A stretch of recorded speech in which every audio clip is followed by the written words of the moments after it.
Hi guys, ito nga po ang niluto ko ngayong ulam namin. Ayan, ginataang tilapia. Ayan, so yummy.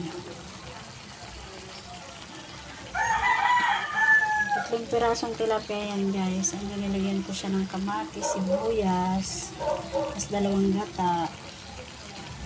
Sa lagay ko yung gulay guys is yung mustasa. Mas masarap pag mustasa yung ilalagay sa ginataan.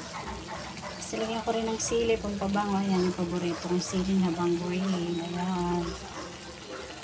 Yummy yummy na naman guys ang aming ulam for tonight. Ayan.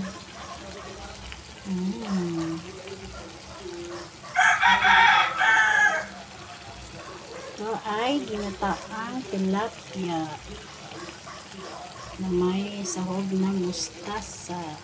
Yummy. Thank you for watching guys. Bye bye.